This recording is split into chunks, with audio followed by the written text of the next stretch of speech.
Extraordinerd, yo soy Paola Del Castillo y como saben ya se encuentra en cines El Planeta de los Simios, la Guerra o War for the Planet of the Apes, la cual es la tercera y última entrega de este reboot cinematográfico que ya se ha posicionado en los últimos años como una de las mejores trilogías gracias a sus impresionantes efectos visuales. Con motivo de este estreno pude entrevistar al protagonista de esta cinta, el talentosísimo Andy Serkis, quien definitivamente es el mejor cuando se habla sobre motion capture o captura de movimiento. ¿Pero qué es eso de la captura de movimiento? Pues es simplemente cuando registran cada uno de los movimientos de un individuo y pasan esos movimientos a una computadora para animarlos y convertirlo en el personaje que se desee. A través de esta técnica, Andy Serkis ha interpretado a personajes como Gollum en la trilogía del Señor de los Anillos y el Hobbit, a King Kong en la película de 2005, al Capitán Haddock en las aventuras de Tintín, al supremo líder Snoke en Star Wars El Despertar de la Fuerza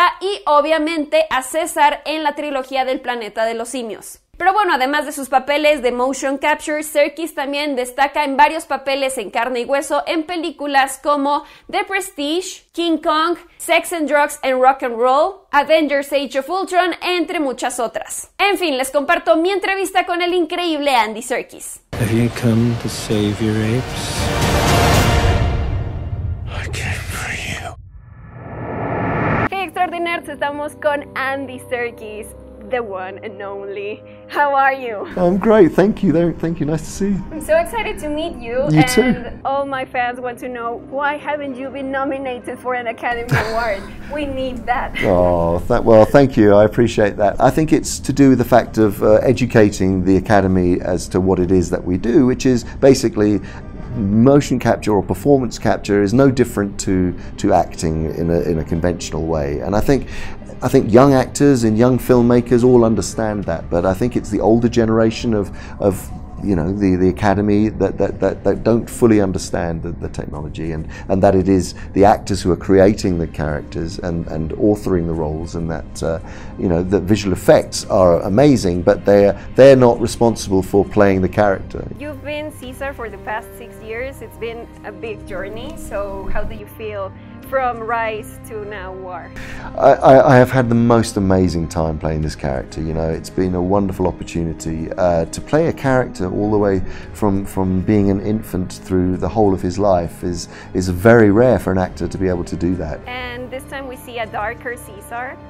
He's like angrier and he has more fears and he's seeking revenge. So did you have to portray certain physical characteristics in the character to show that? Well, yeah, I mean, yes, it's the conflict that is within himself. You know, he's trying to hold on to his humanity, but actually the desire for revenge is so strong it's tearing him apart. So that puts a physical strain on the character.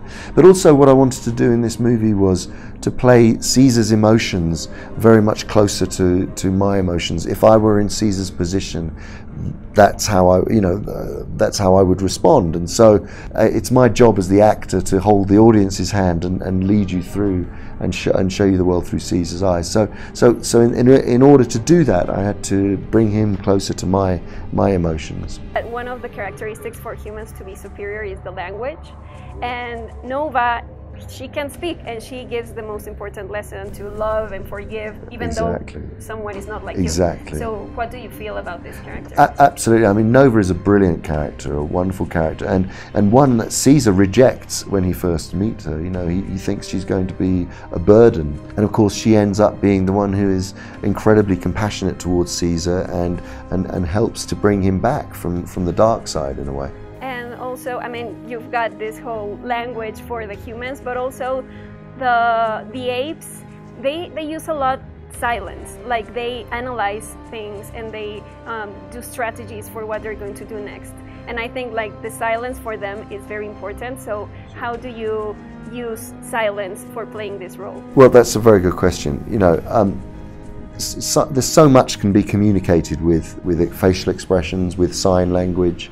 And with ape vocalizations, you know, just breath, just the way that they communicate with the way that they breathe. Caesar speaks more in this movie than he has done in many other movies, because he is all the time evolving and learning to be more human-like. A lot of the important moments in the movie are through close-ups when there's nothing said, and that's the great thing about the performance capture technology, is that it can really allow you to play very internally. It reminded me of your character in 24-Hour Party People that recorded silence. Exactly. So they could get along, Caesar and Martin. Martin Hannett, yeah, absolutely, yeah. Martin! What are you doing? Recording! Silence! Could you teach me any of the sign language that the apes do? I only learned the Thirsty, one. thirsty, okay. Caesar is this. Caesar. Okay. And home is this. Oh, that's like an ET. Yeah, exactly. Did you have to learn this whole language, or did you improvise some of the signs? No, we learnt it from American Sign Language, and then we made an ape version of that sign language. This time we have a new ape, Bad Ape, and Steve's son is so funny. Amazing. So all of the other apes have to be very serious. So was it difficult to film around him and keep a straight face? Yeah, he's hilarious. I mean, so there were sometimes even though I was going through a very, very dark time playing Caesar in this, those are the scenes that were the most difficult to play, because Stephen was very funny. He's very amusing, but also it's a funny character, but he's also sad. There's a real sadness to the character. He's a great example. When he came in to play in this movie, he studied the chimpanzee that he was going to try and emulate and be like. But then he started to realize, this is more about it's building a character. Like, who is this guy? And he decided that he was like an old, mountain man who doesn't see many people, who just collects things to make himself feel less lonely. Now that could have been just a human, not necessarily an ape, but that's what we do when we build these characters. It's finding the human connection to the ape. Well, thank you so much for your time, and thank you for this amazing trilogy. Thank you very much. Thank you.